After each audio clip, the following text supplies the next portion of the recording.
গত ১৬ বছর গুম খুন গণতন্ত্র করেছে, গত ১৬ বছর গুম খুন সেকুলারিজম করেছে, সেকুলার সিস্টেম ডেমোক্রেটিক সিস্টেম করেছে। ওই সিস্টেম এখনো আছে, ওই সিস্টেম এরকম আবারও জালেম তৈরি করবে, আবারও এরকম স্বৈরাচার তৈরি করবে। এই যে বৈষম্য বিরোধী ছাত্র আন্দোলনে যদি ১৭০০ নিহত হয়ে থাকে, তাহলে ১৭০০ জনকে হত্যা করেছে কে বলেন তো? এই ১৭০০ জনকে হত্যা করেছে গণতন্ত্র এবং ধর্মনিরপেক্ষ মতবাদ। অনেক অনেক কঠিন কথা বলে দিলাম, কিন্তু এটিই সত্য। আমার এবং আপনার ভূমিকা কি? অতি আবেগী না হয়ে বিবেক দিয়ে চিন্তা করে পদক্ষেপ গ্রহণ করতে হবে। আপনি পদক্ষেপ গ্রহণ করেন, অথবা ছাত্ররা করুক, অথবা অন্য কেউ করুক। আপনি যদি মনে করেন যে আপনি বাংলাদেশের মাটিতে ইসলামকে বিজয়ী দেখতে চান, তাহলে আপনাকে জানতে হবে আপনি কেন ইসলামকে বিজয়ী দেখতে চান। আপনাকে যদি আমি বলি যে ইসলাম মানে হচ্ছে সকলকে বাধ্যতামূলক এখানে পর্দা করতে বলা হবে, আপনাকে যদি আমি বলি সকলকে বাধ্যতামূলক এখানে সালাত আদায় করানো হবে, তাহলে তো আপনারা সবাই ভয় পেয়ে যাবেন যে তাহলে আর ইসলামিক খেলাফতের দরকার নাই বাবা। কেননা হাজার হাজার মানুষ এখানে বসে আছেন যারা হয়তো নিয়মিত সালাত আদায়ের সুযোগ পান না, বা আগ্রহ থাকলেও করেন না। হাজারো মানুষ আছে যারা হয়তো মুখে দাড়ি রাখেননি, তখন ভয় পাবেন, থাক ওই ইসলামিক খেলাফত দরকার নেই, গণতন্ত্র আছে, গণতন্ত্রই থাক। কিন্তু আপনাকে জানতে হবে যে এর ঊর্ধ্বে উঠেও, এই ইবাদাহ এবং হুকুম আহকামের ঊর্ধ্বে উঠেও ইসলামী খেলাফতের আরেকটি চেহারা আছে, যেটি আজকের আন্তর্জাতিক বিশ্ব আপনাকে দেখতে দিতে চায় না। আন্তর্জাতিক বিশ্ব আপনাকে বুঝাতে যায়, দেখো ইসলামিক খেলাফা মানে এভাবে রজম করে হত্যা করা হবে, ইসলামিক খেলাফা মানে এইভাবে তোমাদের হাত কাটা হবে। মানে জাস্ট ভীতিকর চেহারাটা জনগণের সামনে তুলে ধরা, যেন মানুষ কখনোই অন্তর থেকে জাস্ট মুখে তাকবীর দেওয়ার সময় আছে, কিন্তু বাস্তবে চাওয়ার সময় কেউ চাইবে না যে এখানে ইসলামী খেলাফা প্রতিষ্ঠিত হোক। কিন্তু ইসলামী খেলাফা বা ইসলামী রাষ্ট্র ব্যবস্থার একটা পজিটিভ দিক আছে, এটা এখন আমাদের আলোচনা করতে হবে, জানতে হবে, এটা জানার সুযোগ মানুষের মধ্যে আগ্রহ আছে। এখন মানুষ ১৬ বছরের ফ্যাসিজম দেখেছে, দুর্নীতি দেখেছে, অন্যায় অত্যাচার গুম খুন দেখেছে। এখন মানুষ মনে করছে আমরা ভালো একটা অবস্থার দিকে এগিয়ে যাব, কিন্তু সত্যি বাস্তবেই কি ভালো একটা অবস্থার দিকে এগিয়ে যাওয়া সম্ভব? যেতে চাইলে কিভাবে সম্ভব? তো ইসলামী খেলাফা এবং রাষ্ট্র ব্যবস্থার দুটো মৌলিক মূলনীতি আপনাদের সামনে তুলে ধরি। এক, ইসলামী খেলাফা বা ইসলামী রাষ্ট্র মানে সেখানে শতভাগ সত্যবাদিতা থাকবে, সেখানে শতভাগ ন্যায়পরায়ণতা থাকবে। শতভাগ সত্যবাদিতা এবং শতভাগ ন্যায়পরায়ণতা দ্বারা আমি কি বুঝাচ্ছি? শতভাগ সত্যবাদিতা এবং ন্যায়পরায়ণতা দ্বারা বুঝাচ্ছি যে আজকে আমরা নীলফামারীতে সবাই মিলে ঘোষণা করলাম যে এখানে আমরা ইসলামী খেলাফা কায়েম করলাম। ইসলামী খেলাফা কায়েম করার পর সবার জন্য সালাত বাধ্যতামূলক করে দিলাম, সবার জন্য পর্দা বাধ্যতামূলক করে দিলাম। তারপরে যার জন্য সালাত বাধ্যতামূলক করেছি, ওই নামাজি ওসি, হাজি ডিসি, হাজি টিওনো ইওনো এবং নামাজি এসিল্যান্ড এবং সাব রেজিস্ট্রার, এরা যখন এদের চেম্বারে বসতেছে তখন ঘুষ খাচ্ছে, কিন্তু সে নাকি সালাত আদায় করে, নামাজ পড়ে। আবার সেই ঘুষের টাকা, সেই প্রশ্ন ফাঁসের টাকা নাকি আল্লাহর রাস্তায় দান করতেছে। অনেক বড় দানবীর হিসেবে বড় বড় জালসা সম্মেলনে প্রধান অতিথি, বিশেষ অতিথি হিসেবে আমন্ত্রিত হচ্ছে। আপনি দেখান গত ১৬ বছরের কোন রাজনৈতিক নেতা, কোন ওসি ডিসি এসপি এমন নাই যে কোনো না কোনো মাদ্রাসা, কোনো না কোনো মসজিদ, কোনো না কোনো জালসা, কোনো না কোনো ইসলামী সম্মেলনের সাথে জড়িত ছিল না? বের করেন। তাহলে তারা ইসলামের আসল অর্থটা বুঝতে পারেনি, এবং যে বুঝতে পারে যে ইসলামের আসল অর্থ কি, সে বলবে এগুলো গণতন্ত্র, সমাজতন্ত্র, এগুলোর দরকার নাই, রাষ্ট্র ক্ষমতা ইসলামকে যেতে দাও, শতভাগ বলবে। কেননা ইসলাম আসলে সর্বপ্রথম আপনারা যারা মাজলুম আছেন, অফিস আদালতে ঘুষ ছাড়া কাজ হয় না, টাকা ছাড়া চাকরি হয় না, বাংলাদেশের কোনো রাজনৈতিক দল এগুলো বন্ধ করতে পারবে না, গণতন্ত্র দিয়ে এগুলো বন্ধ করা সম্ভব নয়। একমাত্র ইসলামই পারবে আপনার যে ন্যায্য অধিকার আছে সেটি আপনাকে ফিরিয়ে দিতে।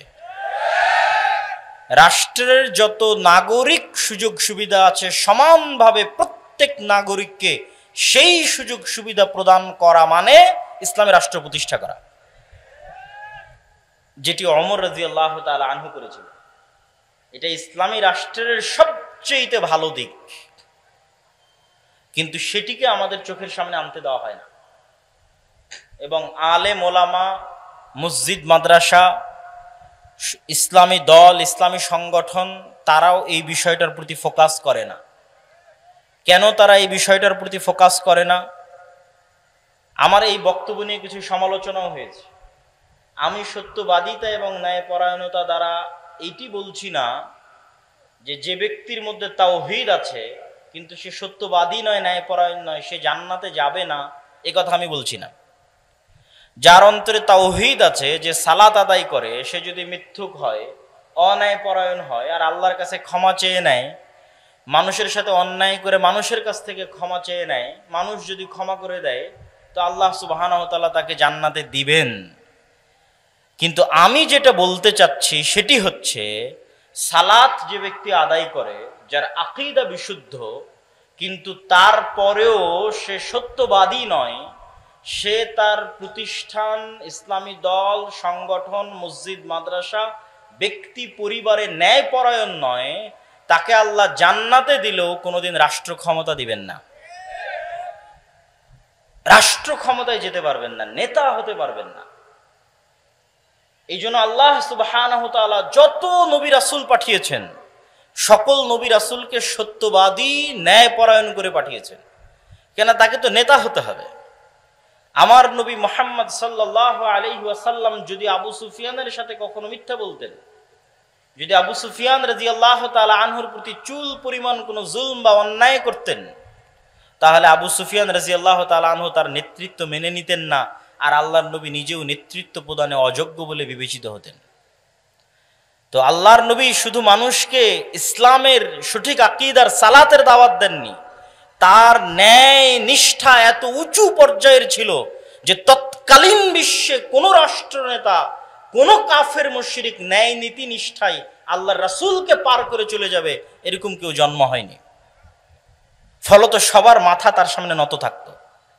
মাথা নত থাকতো তার ইসলামের দাওয়াতের কারণে নয়, তার ব্যক্তিগত চরিত্রের কারণে। যে মানুষ মিথ্যা বলে না, কারো প্রতি অন্যায় করে না, তার সামনে যদি মাথা নত না থাকে তো কার সামনে মাথা নত থাকে? আর আল্লাহ সুবহানাহু ওয়া তাআলা যে পুরো পৃথিবী পরিচালনা করছেন, আল্লাহ কি বলেছেন? কুলিল্লাহুম্মা মালিকাল মুলকি তুতিল মুলকা মান তাশা। আল্লাহ হচ্ছে সকল রাজত্বের মালিক, যাকে ইচ্ছা তাকে ক্ষমতা দেন, আর যাকে ইচ্ছা তার কাছ থেকে ক্ষমতা নেন। এটা অনুবাদ নয়, অনুবাদ হচ্ছে যাকে ইচ্ছা তার কাছ থেকে ক্ষমতা ছিনিয়ে নেন। নাজা, গরম লোহার উপর যদি পশমের কোনো একটা কাপড় বসান, যে গরম লোহাকে যদি টানেন তাহলে পশমের কাপড়ের যেমন ছাল বাকলা ছিলে বেড়ে আসে, আল্লাহ এইভাবে রাষ্ট্র ক্ষমতা ছিনিয়ে নেয়। 36 দিনের আন্দোলন দেখেন কিভাবে আল্লাহ রাষ্ট্র ক্ষমতা একদম কেড়ে ছিনিয়ে নিয়ে একদম ধ্বংসের অতল গহ্বরে নিক্ষেপ করে দিলেন। আল্লাহ বলেছে আমি রাষ্ট্র ক্ষমতা ছিনিয়ে নেই। তাহলে আসল ক্ষমতা কার কাছে ছিল? আল্লাহর কাছে ছিল। আর শেখ হাসিনার কাছে ক্ষমতা ছিল অস্থায়ী, এখন যে এসেছে তার কাছেও অস্থায়ী, 50 বছর পর যে আসবে তার কাছেও অস্থায়ী, 1000 বছর পূর্বে যে এসেছিল তার কাছেও অস্থায়ী, কিয়ামত পর্যন্ত যারা আসবে তাদের কাছেও অস্থায়ী। তাহলে স্থায়ী ক্ষমতার মালিক কে? আল্লাহ। এখন আল্লাহ এই পুরো পৃথিবী পরিচালনা করেন নিপুণ নিখুঁত মানদণ্ডে।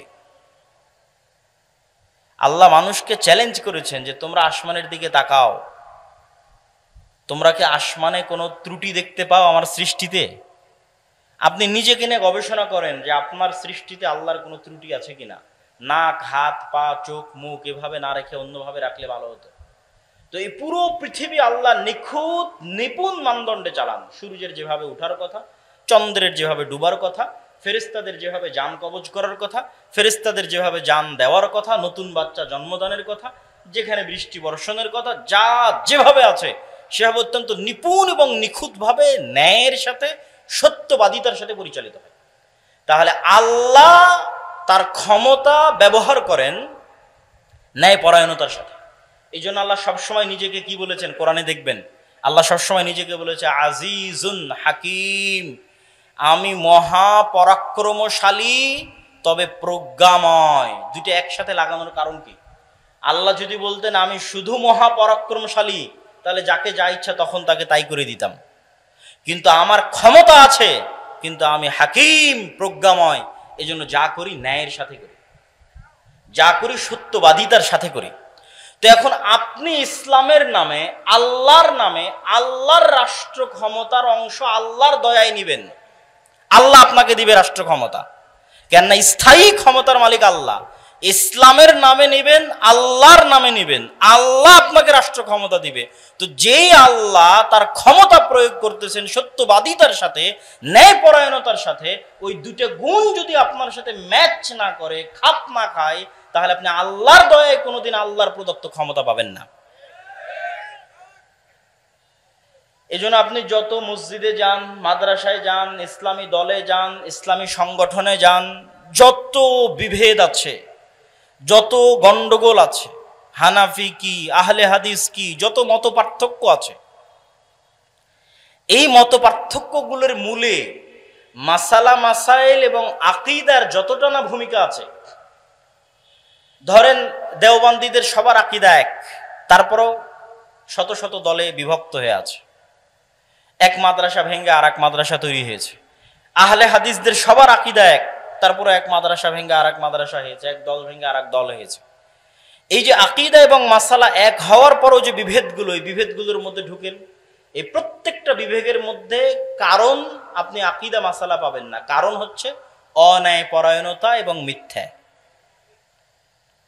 হয় যিনি দলের নেতা আমির তিনি অন্যায়পরায়ণ অথবা মিথ্যার আশ্রয় নিয়েছেন, অথবা যারা কর্মী মামুর তার অধীনস্থ তারা অন্যায়পরায়ণ মিথ্যার আশ্রয় নিয়েছে, মানুষের হক যথাযোগ্যভাবে বুঝিয়ে দিতে পারেনি, দায়িত্ব পালনে ন্যায় পরায়ণতা রক্ষা করতে পারেনি। তাহলে আমরা আমাদের এই ছোট ছোট প্রতিষ্ঠানে, ছোট ছোট গণ্ডির মধ্যে আমি ন্যায়ভাবে শাসন করতে পারছি না, সত্যবাদিতার সাথে শাসন করতে পারছি না, তাহলে আল্লাহ কিভাবে আমাকে বিশাল রাষ্ট্রের দায়িত্ব দিবেন? এটা অসম্ভব।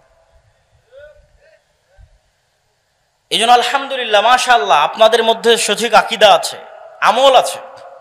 কিন্তু মুসলমানেরা যদি চায় যে তাদের রাষ্ট্র ক্ষমতা প্রয়োজন, তাহলে তাদেরকে এই দুইটা জিনিসের প্রতি ফোকাস করতে হবে। আপনি ন্যায়পরায়ণতাকে কখনোই এত হালকাভাবে নিয়েন না, কখনোই না। আপনি মনে করছেন না আমি তো ন্যায়পরায়ণ, আপনি আপনার স্ত্রীর সাথে ন্যায়পরায়ণ কিনা এই বিচারে কিয়ামতের মাঠে ফেসে যাবেন। বাদ দিলাম রাষ্ট্রের কথা, দোকানপাটের কথা, আপনার স্ত্রীর ন্যায্য পাওনা আপনি বুঝিয়ে দিয়েছেন কিনা সঠিকভাবে, এই বিচারে কিয়ামতের মাঠে ফেসে যাবেন। আপনি জানেন বড় বড় আলেম ওলামারা বিবাহ অনেকেই করেননি। কেন করেনি? এই ভয়ে করেনি যে তার স্ত্রীর হক, ন্যায্য হক সে বুঝিয়ে দিতে পারবে কিনা। মানুষের হক খুবই কঠিন, ন্যায়পরায়ণতা প্রতিষ্ঠা করা খুবই কঠিন জিনিস।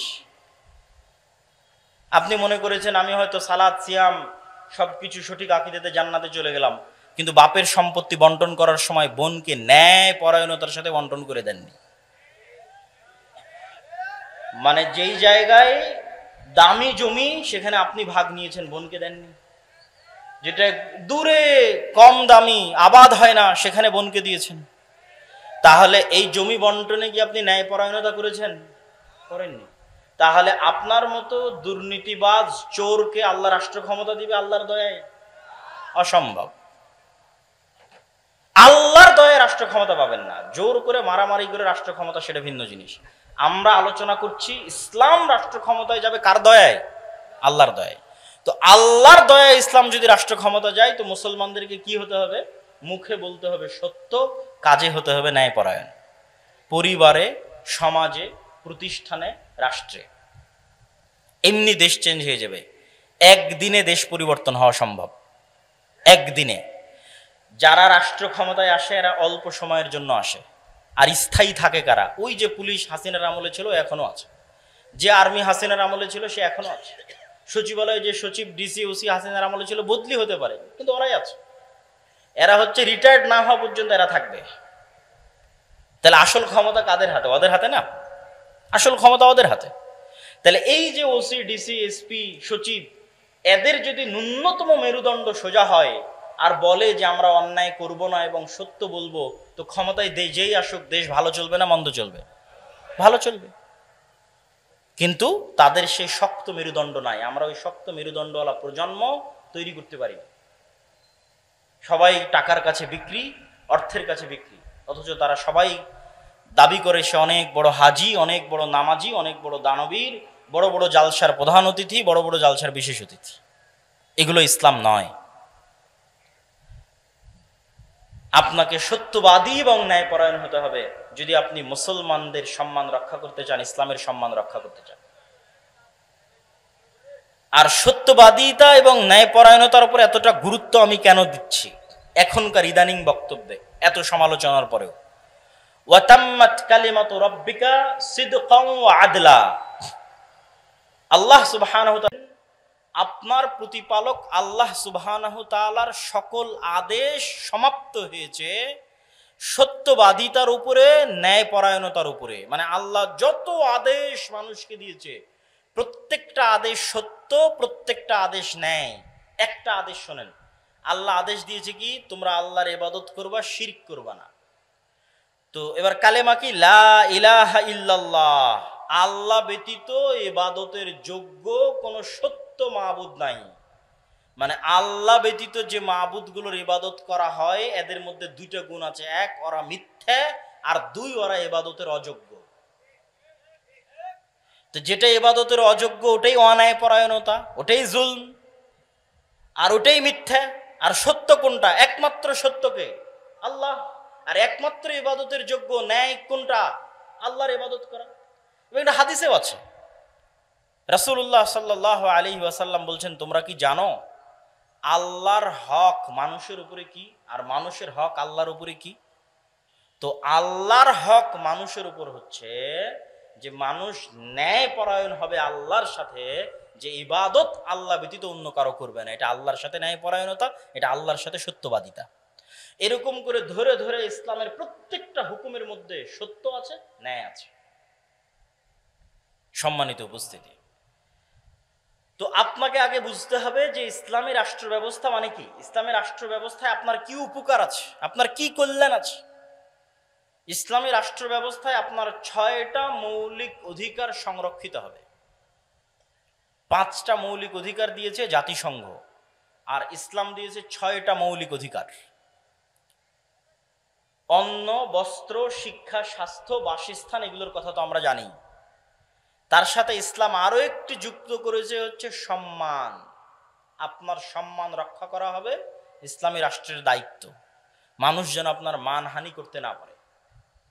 ইসলামী রাষ্ট্র হয় কল্যাণমূলক রাষ্ট্র ব্যবস্থা। কল্যাণমূলক রাষ্ট্র ব্যবস্থায় সকল কিছুর জিম্মেদারি রাষ্ট্রের উপর। একজন মানুষ যদি না খেয়ে থাকে তাও দায়ী রাষ্ট্র। একজন মানুষের যদি ঘর না থাকে বসবাস করার জন্য, দায়ী রাষ্ট্র। একজন মানুষের যদি গায়ে কাপড় না থাকে, দায়ী রাষ্ট্র। এই জিম্মেদারি নেওয়া হচ্ছে ইসলামী রাষ্ট্র। সম্মানিত উপস্থিতি, তাহলে এই ধরনের ইসলামী রাষ্ট্র প্রতিষ্ঠার জন্য আমরা কি করতে পারি? আমরা কি তাহলে ভোটের রাজনীতিতে অংশগ্রহণের মাধ্যমে ইসলামী রাষ্ট্র প্রতিষ্ঠা করব? কেউ কেউ বলতে পারে, হ্যাঁ, আমি তাদের সাথে দ্বিমত করছি বা তার বিরোধিতা করছি, এটা নয়। আমি যুক্তির আলোকে আপনাকে পরামর্শ দিতে চাই যে আমাদের করণীয় কি, করা উচিত কি। 1 নাম্বার করণীয়, এই রকম পরিস্থিতিতে, যেই পরিস্থিতিতে আমরা আছি, দাওয়াতি কাজ। আপনি বলবেন, আপনাদের কথা শুরু হলেই বলেন দাওয়াতি কাজ। আর কত দাওয়াতি কাজ? কুনতুম খায়রা উম্মাতিন উখরিজাত লিন-নাস তা'মুরুনা বিল মা'রুফ ওয়া তানহাউনা আনিল মুনকার। এই উম্মতে যেহেতু আর কোনো নবী আসবেন না, সেহেতু প্রত্যেক যুগে মানুষকে হেদায়েত করার জন্য দাওয়াত দিবে এই উম্মতের লোকেরাই। বানু ইসরাইলে প্রতি যুগে নবী প্রেরিত হতো মানুষকে দাওয়াত দেওয়ার জন্য, আর এই উম্মতে কোনো নবী আসবে না, তো দাওয়াত দিবে এই উম্মতের লোকেরাই। এখন যদি এখানে কোনো নবী আসতেন তাহলে তিনি কি করতেন? আগে কি দিতেন? আগে দাওয়াত দিতেন। আগে কি দিতেন? দাওয়াত দিতেন। এখন যদি বাংলাদেশে কোনো নবী প্রেরিত হতেন তাহলে তিনি দাওয়াত দিতেন। তো যেহেতু নবী প্রেরিত হবেন না, তো দাওয়াতি কাজ অতীতেও ছিল, আজও থাকবে, ভবিষ্যতেও থাকবে।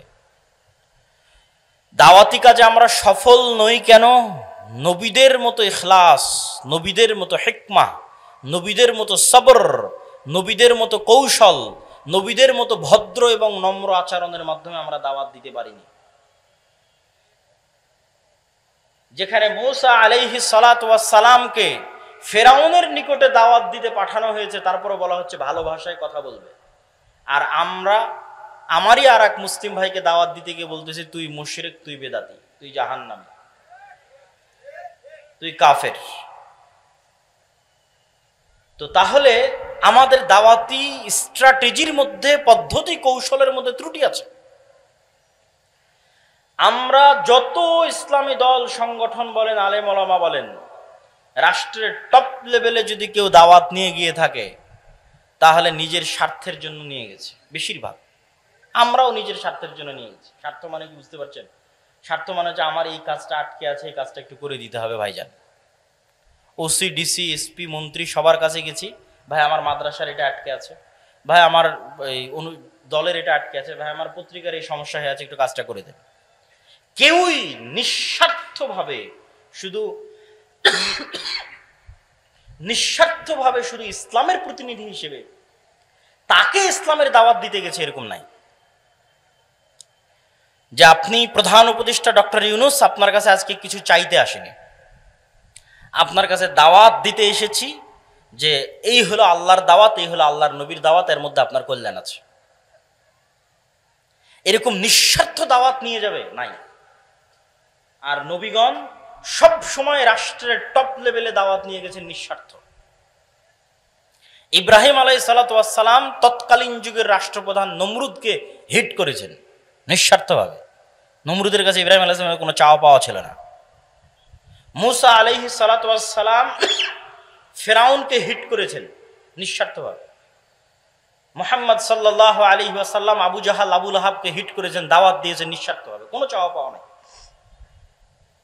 চাওয়া পাওয়া না থাকার মাত্রাটা দেখেন যে মুহাম্মদ সাল্লাল্লাহু আলাইহি ওয়াসাল্লাম যখন মাজলুম মক্কার মাটিতে, যখন তাকে সহযোগিতা করার মতো কেউ নাই, তখন আবু জাহাল মুহাম্মদ সাল্লাল্লাহু আলাইহি ওয়াসাল্লামকে প্রস্তাব দিচ্ছে যে আসো ক্ষমতা ভাগাভাগি করি, 1 বছর তোমার আল্লাহর ইবাদত হবে, আর 1 বছর আমাদের মূর্তির পূজা হবে, 1 বছর তোমার ইসলামের আইন অনুযায়ী দেশ চলবে, আর 1 বছর আমরা আমাদের মতো দেশ চালাবো।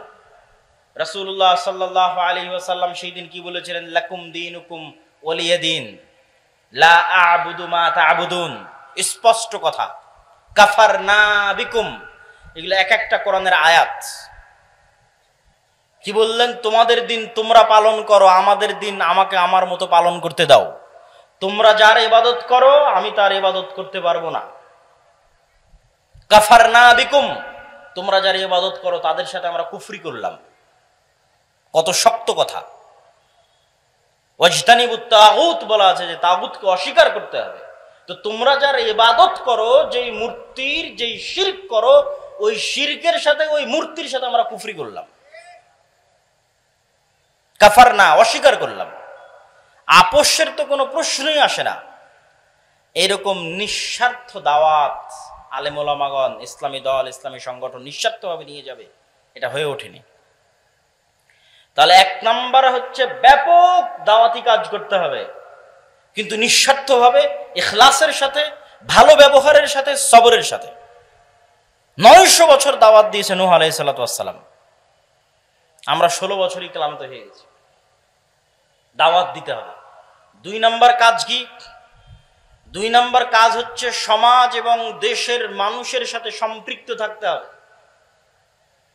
আজকে আলেম ওলামা মসজিদ মাদ্রাসা সমাজ বিচ্ছিন্ন, ডিসকানেক্টেড ফ্রম দ্য সোসাইটি। সমাজের সাথে তাদের কোনো কানেকশন নাই। আমাদের কাজ কি? আমরা ঘরে বসে বই লিখব, গবেষণা করব, ক্যামেরার সামনে একটা ভিডিও রেকর্ড করব, অনলাইনে কোর্স পরিচালনা করব, বিশ্ববিদ্যালয় মাদ্রাসায় টিচারি করব। সমাজ আর দেশ জান্নাতে গেল কি জাহান্নামে গেল দেখে লাভ নাই। অথচ আমাদের নবী মুহাম্মদ সাল্লাল্লাহু আলাইহি ওয়াসাল্লাম না বই লেখা জানতেন না বই পড়া জানতেন। তাহলে আমার নবী গবেষকও ছিলেন না, আমার নবী লেখকও ছিলেন না, আর আমার নবী পিএইচডি ডিগ্রিধারীও ছিলেন না, আর আমার নবী কোনো বিশ্ববিদ্যালয় মাদ্রাসায় চাকরিও করতেন না। তাহলে তিনি আল্লাহর কাছ থেকে জ্ঞান নিয়ে মানে কোরআন শিখে 5 ওয়াক্ত সালাত আদায় বাদে বাকি সময় মানুষের পিছনে দিতেন। কার বাড়িতে কে মরলো, কার মেয়ের বিয়ে, তো কে কষ্টে আছে, কার বাড়িতে খাবার নাই, কে ঋণগ্রস্ত আছে, মানুষের দুঃখ কষ্টের ভাগিদার এবং ভাগ বাটোয়ারার অংশীদার ছিলেন। মদিনা এবং মক্কায় বসবাসরত কোনো মানুষ মনে করবে যে আজকে সে বিপদগ্রস্ত আছে আর তার পাশে দাঁড়ানোর মতো মুহাম্মদ সাল্লাল্লাহু আলাইহি ওয়াসাল্লাম নাই, এটা অসম্ভব। তিনি সমাজের মানুষের সাথে ফুললি কানেক্টেড ছিলেন। আপনি সমাজ বিচ্ছিন্ন হয়ে কখনোই ইসলাম প্রতিষ্ঠা করতে পারবেন না। আর ইসলাম 4 দেওয়ালের মধ্যে, মসজিদের 4 দেওয়ালের মধ্যে সীমাবদ্ধ থাকার জিনিসও নয়। ইসলামকে রিপ্রেজেন্ট করতে হবে। আপনাকে ইসলামের প্রতিনিধি হিসেবে সমাজের মানুষের সাথে কানেক্টেড হতে হবে, যে ইসলাম কত সুন্দর এই মানুষের সাথে উঠা বসা করে দেখো কত সুন্দর। এই ইসলামের প্রতিনিধি, এর সাথে কথা বলে দেখো ইসলাম কত সুন্দর। আজকে আফগানিস্তানে যারা ক্ষমতায় এসেছে তাদের আকীদা নিয়ে সমালোচনা হতে পারে, তাদের বিশ্বাস নিয়ে ফতোয়া ফারায়েজ মাসলা মাসাইল নিয়ে মতভেদ থাকতে পারে, কিন্তু 2টা পয়েন্টে কোনো আফগানিও দ্বিমত করবে না যে তারা সত্যবাদী, ন্যায়পরায়ণ। কোথাও 1টা টাকা দুর্নীতি হবে এটি তাদের দ্বারা বরদাস্ত করা সম্ভব নয়। তো তারা এই জায়গায় এসেছে কিভাবে? সমাজের মানুষের সাথে সম্পৃক্ত থেকে, সমাজের মানুষের দুঃখ কষ্টের অনুভূতির অংশীদার হয়ে, সমাজের মানুষের দায়িত্ব নিয়ে। যখন রাশিয়ার সাথে যুদ্ধের পর গোটা আফগানিস্তানে গৃহযুদ্ধ, কোনো ল অ্যান্ড অর্ডার নাই, যেমন আমাদের দেশে 3 দিন কোনো সরকার ছিল না, এরকম ল অ্যান্ড অর্ডার বিহীন অবস্থায় খুন, চুরি, রাহাজানি, ধর্ষণ একাকার। তখন এক মাদ্রাসার ছাত্ররা বের হয়ে এক জায়গায় ধর্ষকের শাস্তি প্রকাশ্যে বাস্তবায়ন করে দিয়েছে। তখন মানুষজন কি দেখলো? যে এরা তো ন্যায়পরায়ণতা প্রতিষ্ঠা করতে জানে, এদের কাছেই তো আমাদের জানমাল নিরাপদ, আমাদের ধন সম্পদ নিরাপদ, আমাদের পরিবার পরিজন নিরাপদ। আমরা কি চাই? নিরাপত্তা চাই, শান্তি চাই। তো ওই নিরাপত্তা, ওই শান্তির গ্যারেন্টি বাংলাদেশে বসবাসরত ইসলামের যারা রিপ্রেজেন্টার, ইসলামকে যারা প্রতিনিধিত্ব করে, তারা দিতে পেরেছে কিনা? তারা তাদের ন্যায়পরায়ণতা, সত্যবাদিতা দিয়ে সেটা ফুটে তুলে ধরতে পেরেছে কিনা? অতএব আপনাদেরকে সমাজের সাথে কানেক্টেড থাকতে হবে। তাহলে 1 নাম্বার বললাম ব্যাপক দাওয়াতি কাজ করতে হবে, 2 নাম্বার বললাম সমাজের সাথে সম্পৃক্ত থাকতে হবে, 3 নাম্বার শক্তিশালী প্রতিষ্ঠান তৈরি করতে হবে। এবার আসবে আপনাদের গণতান্ত্রিক রাজনীতির উত্তর। শক্তিশালী প্রতিষ্ঠান মানে কি? ইউরোপ, আমেরিকা এবং ইংল্যান্ডে গণতন্ত্র কেন টেকসই? ইংল্যান্ড এবং আমেরিকাতে প্রতিষ্ঠানগুলো পাওয়ারফুল, এই জন্য টেকসই। প্রতিষ্ঠান পাওয়ারফুল মানে পুলিশ বাহিনী স্বাধীন স্বতন্ত্র, বিচার বিভাগ স্বাধীন স্বতন্ত্র। ক্ষমতায় বাইডেন কি ট্রাম্প সেটা বিষয় নয়, পুলিশ তার মতো ফাংশন করে, বিচার বিভাগ তার মতো ফাংশন করে। কিন্তু আমাদের ভারত, পাকিস্তান, বাংলাদেশের প্রবণতা হচ্ছে যেই ক্ষমতায় আসে সে পুলিশ, আর্মি, বিচার বিভাগ সবগুলোকে নিজের পকেটের মধ্যে ঢুকিয়ে ফেলে। ফলত এখানে রাষ্ট্র প্রতিষ্ঠান দুর্বল হয়ে যায়, ফাংশন করে না। তো শক্তিশালী প্রতিষ্ঠান মুসলমানদের নাই। কোটি কোটি ভোটার আছে, কিন্তু এই কোটি কোটি ভোটারের প্রতিনিধিত্বকারী শক্তিশালী প্রতিষ্ঠান নাই। আপনি শক্তিশালী প্রতিষ্ঠানের, বেসরকারি শক্তিশালী প্রতিষ্ঠানের দু একটা উদাহরণ নেন। যখন প্রধানমন্ত্রী হাসিনা বিদায় নিল, তখন অটোমেটিক ট্রানজিশন অফ পাওয়ার, পাওয়ারের হস্তান্তর, এটিই নিয়ম যে যখন রাষ্ট্র অকার্যকর তখন রাষ্ট্রে অবস্থানরত শক্তিশালী প্রতিষ্ঠানগুলোর কাছে ক্ষমতা চলে যায়। তো বাংলাদেশের সবচেয়ে শক্তিশালী প্রতিষ্ঠান হচ্ছে আর্মি। তো ফলত যখন প্রধানমন্ত্রী হাসিনা বিদায় নিয়েছে তখন অটোমেটিক ক্ষমতা চলে গেছে আর্মির কাছে। আরো অসংখ্য শক্তিশালী প্রতিষ্ঠান আছে। প্রথম আলো একাই একটা শক্তিশালী প্রতিষ্ঠান, ডেইলি স্টার একাই একটা শক্তিশালী প্রতিষ্ঠান, ব্রাক একাই একটা শক্তিশালী প্রতিষ্ঠান, গ্রামীণ ব্যাংক একাই একটা শক্তিশালী প্রতিষ্ঠান, মানবাধিকার সংস্থা অধিকার একাই একটা শক্তিশালী প্রতিষ্ঠান। তাহলে যখন রাষ্ট্র অকার্যকর তখন অটোমেটিক রাষ্ট্রের ক্ষমতা এই প্রতিষ্ঠানগুলোর কাছে চলে গেছে।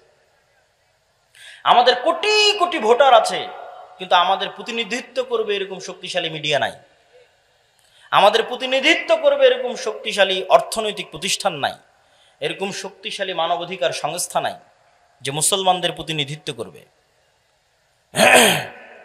না হলে 5ই আগস্টের চাইতে সুবর্ণ সুযোগ, মুসলমান বা ইসলাম ক্ষমতায় যাবে, এর যে সুবর্ণ সুযোগ অতীতেও কোনোদিন আসেনি, পরে আসাও কঠিন।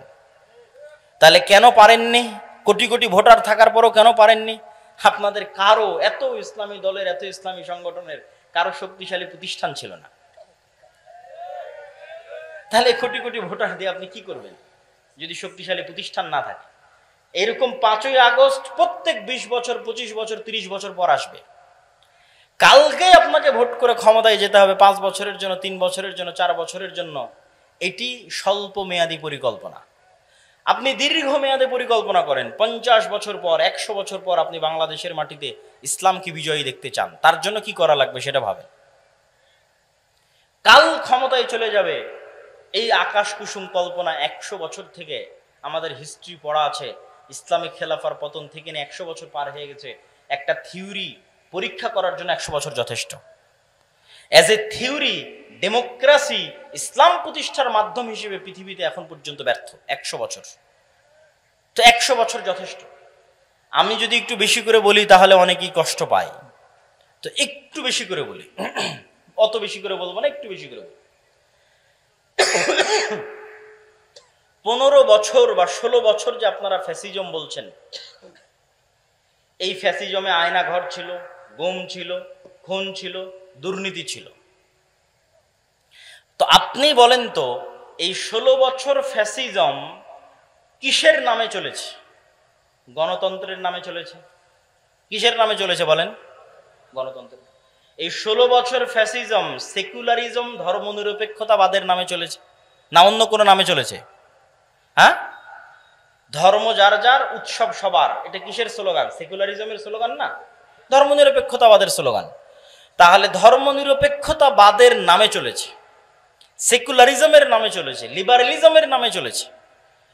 তাহলে আপনাকে এই জিনিসটা বুঝতে হবে। এটা বললে বক্তব্য অনেক ভারী হয়ে যায়। আপনাকে এই জিনিসটা বুঝতে হবে যে গত 16 বছর আয়নাঘর গণতন্ত্র আর ধর্মনিরপেক্ষতাবাদ বানিয়েছে। গত 16 বছর গুম খুন গণতন্ত্র করেছে। গত 16 বছর গুম খুন সেকুলারিজম করেছে। সেকুলার সিস্টেম ডেমোক্রেটিক সিস্টেম করেছে, কোনো ব্যক্তি করেনি। ওই সিস্টেম এখনো আছে। ওই সিস্টেম এরকম আবারও জালেম তৈরি করবে, আবারও এরকম স্বৈরাচার তৈরি করবে। আজ থেকে কারো হায়াত যদি 30 বছর আল্লাহ বাড়িয়ে দেয়, আর আমারও হায়াত যদি আল্লাহ বাড়িয়ে দেয়, তো 30 বছর পর স্মরণ করবেন, বলেছিলাম এই সিস্টেম আবারও জালেম তৈরি করবে।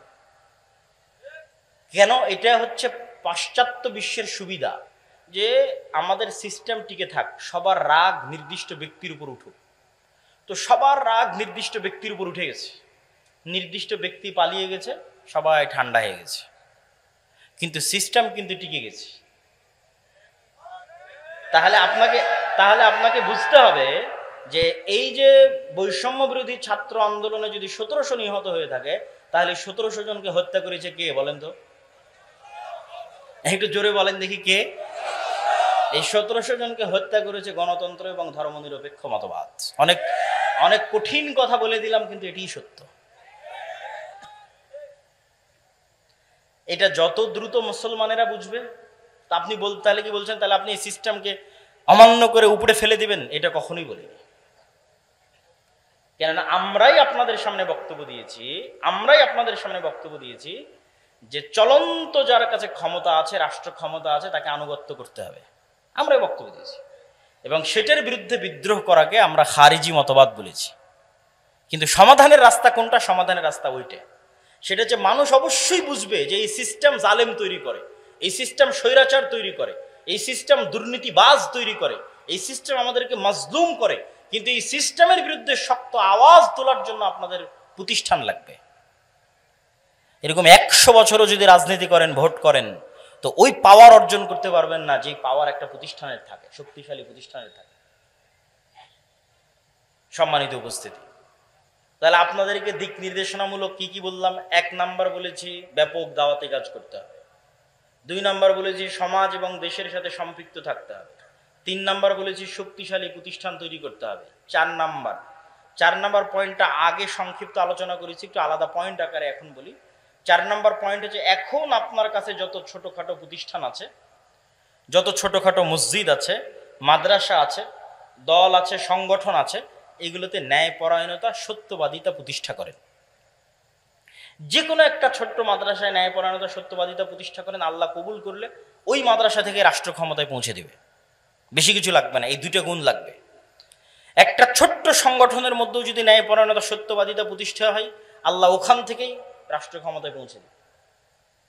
কিন্তু সত্যবাদিতা এবং ন্যায়পরায়ণতা ছাড়া রাষ্ট্র ক্ষমতায় যাওয়ার জন্য আল্লাহ সুবহানাহু ওয়া তাআলার দয়ায় কোনো সুযোগ নেই।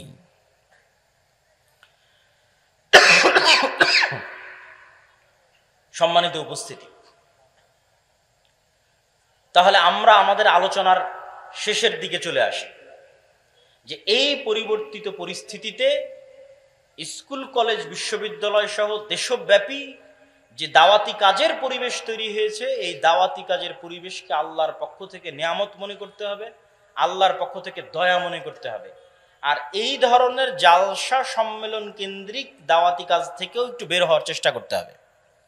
জালসা সম্মেলন ভালো, কিন্তু জ্ঞান কেন্দ্রিক দাওয়াতি কাজ হচ্ছে টেকসই।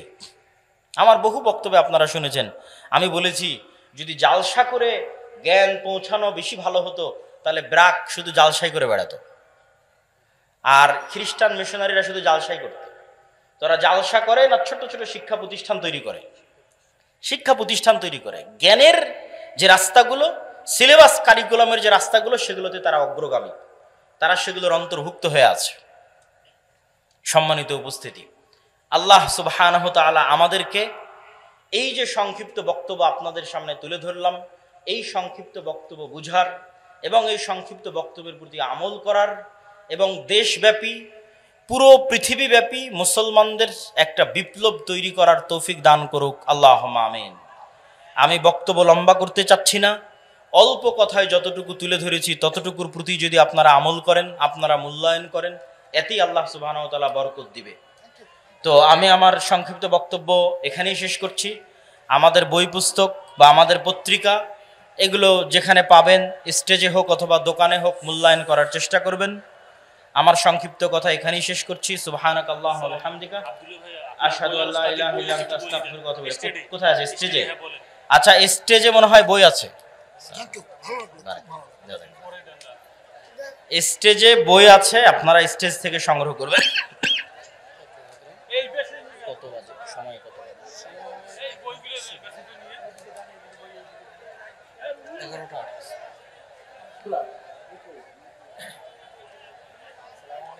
আপনারা ধৈর্য ধারণ করে সুশৃঙ্খল ভাবে সভা মঞ্চ ত্যাগ করবেন। আজকের জলসার এখানেই সমাপ্তি ঘোষণা করা হলো।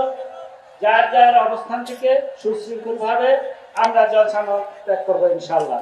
এই জলসার শৃঙ্খলা বজায় রেখে আরো কোনো কিছু ফেলে গেলেন কিনা, একজন আরেকজনের সাইকেল, মোটরসাইকেল, এই বিষয়টা একটু দৃষ্টি রাখবেন এবং সুশৃঙ্খল ভাবে জলসা আমাদের কিশোর